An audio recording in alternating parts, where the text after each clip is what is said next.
Does anyone remember an old PC game from the early 1990s called Mr.Mix? It was mainly a typing game similar to Mario Teaches Typing, where you have to put words into a box to make a chef, the titular Mr. Mix, place ingredients into a bowl. Unlike most typing games, however, the game was notorious for having an insane difficulty curve.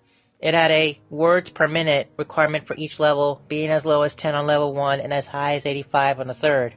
By level 5, the requirement reaches over 500, effectively making it impossible to proceed any further. One of the main things that people immediately noticed about the game was the background music. On the first level, it was an unsettling pattern of growls that got progressively louder as the level went on, often causing damage to early computer speakers that were not designed to handle extremely high volumes. The second level had no music at all, and the third had what sounded like a very low quality recording of a hairdryer playing in the background. The remaining two levels had an incredibly loud, high-pitched ringing throughout that caused severe eardrum damage to those who managed to get that far. Another rather disturbing aspect of the game was the design of Mr. Mix himself.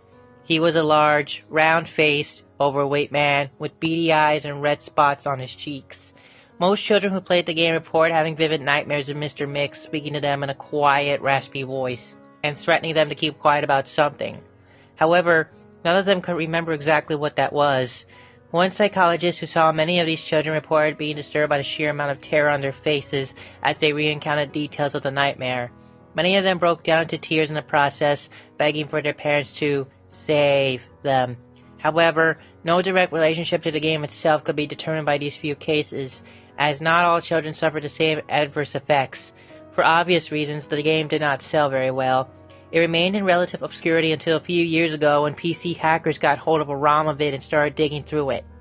Using memory hacking software, they managed to crack the game's code and bypass the impossible fifth level. What they found, however, was highly disturbing and caused many of them to quit the expedition altogether.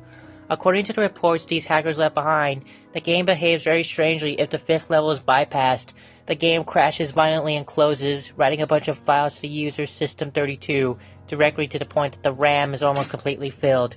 These files are reportedly pictures of people with horribly deformed faces, appearing to scream in pain and agony, their eyes bleeding from their tear ducts, and their outer layer of skin torn clean off in multiple places. If the user attempts to delete these files, their computer will violently crash and blue screen, causing permanent, irreparable damage to the hard drive.